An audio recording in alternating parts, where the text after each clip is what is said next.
In the given figure, PT is a tangent at T. तो ये point of tangency है at point T to the circle with center O. If angle TPO दे रखा है 25 degree है, तो angle X की value निकालनी है। एंगल POQ निकालना है। तो ये टेंजेंट है और ये रेडियस है। तो टेंजेंट और रेडियस के बीच में हमेशा 90 डिग्री का एंगल होता है। तो tangent is always perpendicular to radius. तो ये 90 हो जाएगा। तो अब ट्राइंगल TPO में एंगल सम प्रॉपर्टी का यूज करेंगे, तो ये वाला एंगल निकालेंगे। तो ये हो जाएगा 25 प्लस 90 प्लस एंगल O, तो इज इक्वल टू 180। तो 115, इसमें से 115 हटा देंगे तो ये हो जाएगा 65। तो ये 65 है, ये 65 है। अब जो TQ है, TQ सेंटर से पास कर रहा है, तो इसका मतलब TQ डायमीटर होगा। TQ इज अ डायमीटर और ये एक स्ट्रेट लाइन है। TQ जो है डायमीटर है और एक स्ट्रेट लाइन है। तो कभी भी स्ट्रेट लाइन पे कोई भी हम ऐसी मिडिल कहीं भी लाइन ड्रॉ करते हैं, तो जो एंगल्स को डिवाइड कर एंगल्स होते हैं उनका सम 180 होता है। तो इस केस में एंगल x प्लस 65, जो ये वाला एंगल होगा, ये पूरा एंगल 180 के बराबर होगा। स्ट्रेट लाइन है, स्ट्रेट लाइन में एंगल 180 होता है। तो x प्लस 65 180 के बराबर होगा। तो x equal to 180 minus x plus 65 80 हो जाएगा। तो x is equal to 180 minus 65, तो ये हो जाएगा 115। तो एंगल x की वैल्यू है 115 डिग्री के बराबर, 115 degree. In the given figure, PA and PB are tangents from external point. तो PA और PB जो है एक्सटर्नल पॉइंट से टेंजेंट्स हैं। तो किसी भी सर्कल में अगर एक्सटर्नल पॉइंट से टेंजेंट ड्रॉ करते हैं तो वो बराबर होती है। तो इसका मतलब PA is equal to PB। तो ये x है तो ये भी x होगा। सेंटर C है सर्कल का और Q कोई पॉइंट है circumference. Then measure of AQB, तो ये वाला मेजर निकालना है, इसका y निकालना है, y की वैल्यू निकालनी है। तो ये 55 दे रखा है और रेडियस और टेंजेंट के बीच में एंगल 90 डिग्री होता है। तो ये भी 90 हो जाएगा, ये भी 90 हो जाएगा। तो कोरिलेटर हो जाएगा APCB। इसमें एंगल सम प्रॉपर्टी लगाएंगे तो टोटल सम जो होता है 360 के बराबर होता है। तो ये हो जाएगा 55 plus 90 plus 90 plus angle C। तो ये जो होगा इसका एडिशन, ये किसके 360 के बराबर होगा। तो यहाँ 180 हो जाएगा माइनस 55, तो 45 प्लस 80 125। तो ये वाला एंगल 125 हो गया और हमसे पूछा है y की वैल्यू पूछी है। तो अब किसी भी कॉर्ड से अगर सेंटर पे एंगल सबटेंड करते हैं, तो जैसे ये सेंटर है और ये कॉर्ड है, तो ये कॉर्ड अगर सेंटर पे थीटा सबटेंड कर रहा है, तो इसी कॉर्ड से अगर सर्कमफेरेंस पे कोई एंगल सबटेंड कराना है तो वो θ/2 होगा। कॉर्ड सेम रहेगी बट पॉइंट चेंज हो जाएगा। अभी पॉइंट सेंटर पे है, अब पॉइंट सर्कमफेरेंस पे है। तो जब पॉइंट सेंटर पे होता है तो वो जो कॉर्ड है थीटा एंगल सबटेंड करेगी, और जब पॉइंट सर्कमफेरेंस पे होगा तो वही कॉर्ड θ/2 एंगल सबटेंड करेगी। तो ये 125 है सेंटर पे, ये कॉर्ड है। अगर ए बी एक कॉर्ड है, इसको ज्वाइन कर लेते हैं। ए बी को ज्वाइन किया तो ए बी कॉर्ड हो गया। तो ये 125 आया था सेंटर पे, तो ये वाला एंगल इसका आधा हो जाएगा 125/2, तो ये हो जाएगा 62.5 डिग्री। तो y की वैल्यू है 62.5 डिग्री एंगल AQB। तो कोई भी कॉर्ड अगर सेंटर पे सर्कमफेरेंस पे का थीटा कर रही है तो सेंटर पे 2 थीटा होगा, या फिर सेंटर पे थीटा कर रही है तो सर्कमफेरेंस पे θ/2 होगा। अब in the given figure centre O है और पी क्यू कॉर्ड है और एक टेंजेंट है पी आर, ये टेंजेंट है, तो ये वाला एंगल 90 हो जाएगा क्योंकि ये रेडियस होगा, तो रेडियस जो है वो टेंजेंट के परपेंडिकुलर होती है हमेशा, तो ये 90 हो जाएगा।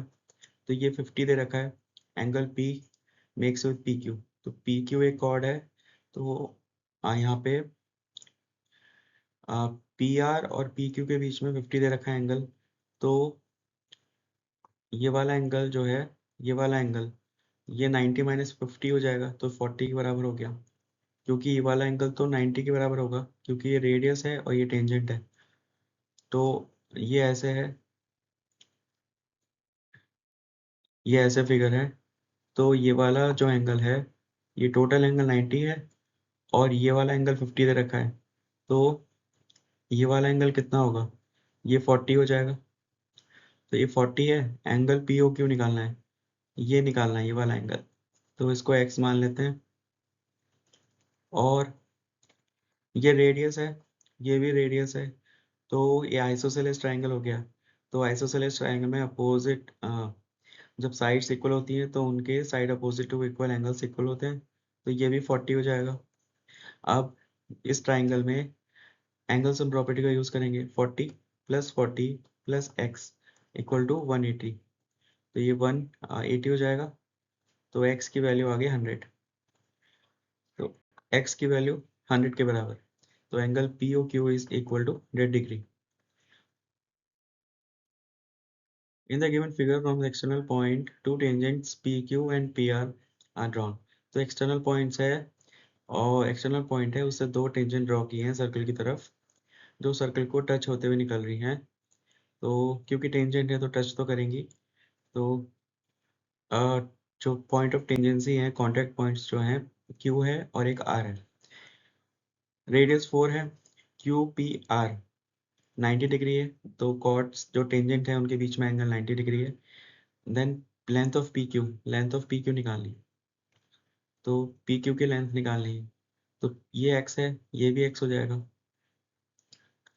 अब अगर हम इसको ज्वाइन करेंगे ओ आर को, तो ओ आर भी आर के बराबर हो गया, रेडियस के बराबर, मतलब 4 है, और टेंजेंट और रेडियस के बीच में जो एंगल होता है वो 90 होता है, तो ये 90 हो जाएगा, ये भी 90 हो जाएगा, तीन एंगल 90 है, तो ये वाला एंगल क्या होगा, तो एंगल से प्रॉपर्टी से चेक करेंगे, 90 प्लस 90 प्लस 90, क्योंकि Q O P R coordinator हो गया, तो इसमें एंगल ओ, तो टोटल सम 360 के बराबर होगा, तो ये हो जाएगा, एंगल ओ की वैल्यू भी 90 डिग्री आ जाएगी, तो चारों एंगल 90 है, तो किसी भी कोऑर्डिनेटर में चारों एंगल 90 होते हैं, तो या तो वो रेक्टेंगल होता है या स्क्वायर होता है, तो स्क्वायर होगा तो सारी साइड्स बराबर होंगी, तो यहाँ पे चेक करते हैं, तो यहाँ पे एडजेसेंट साइड 4 है, ये 4 है, और यहाँ पे एक्स है, ये एक्स है, तो जब एंगल्स 90 होते हैं, अपोजिट साइड्स इक्वल होती हैं,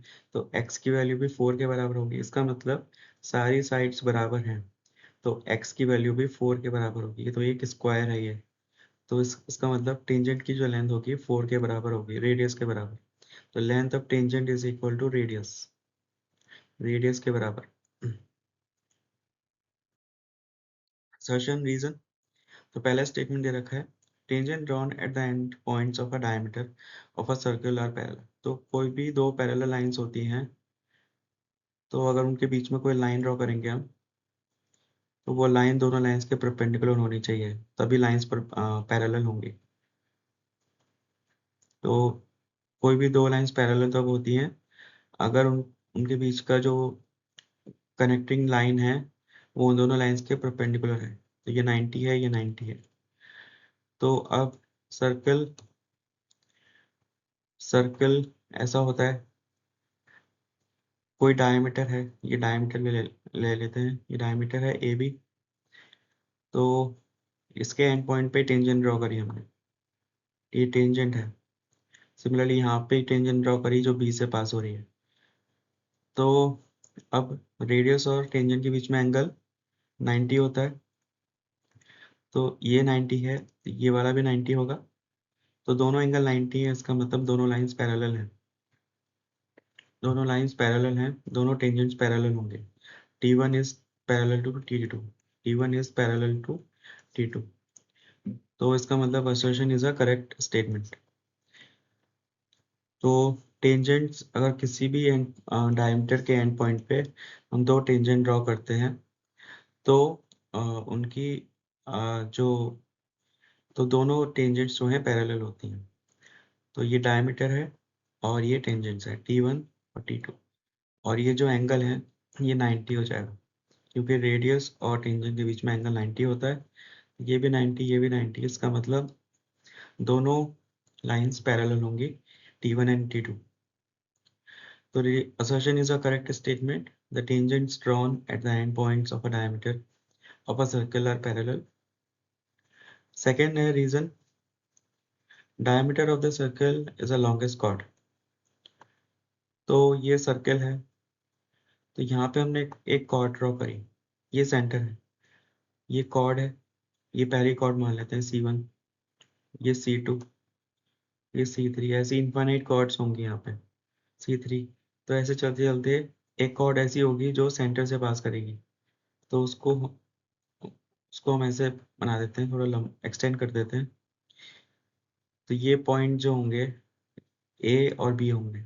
सिमिलरली नीचे से ड्रॉ करेंगे, अगर C1, ये इसको B1 बोल देते हैं, B1, B2, ये दूसरी कॉर्ड्स हैं जो नीचे से स्टार्ट हो रही हैं, B3। तो ये ऐसी इनफाइनाइट कॉर्ड होंगी, तो ये भी किसी एक पॉइंट से पास करेंगी, कभी ना कभी सेंटर से पास करेंगी, तो ये सेंटर से पास करेंगी।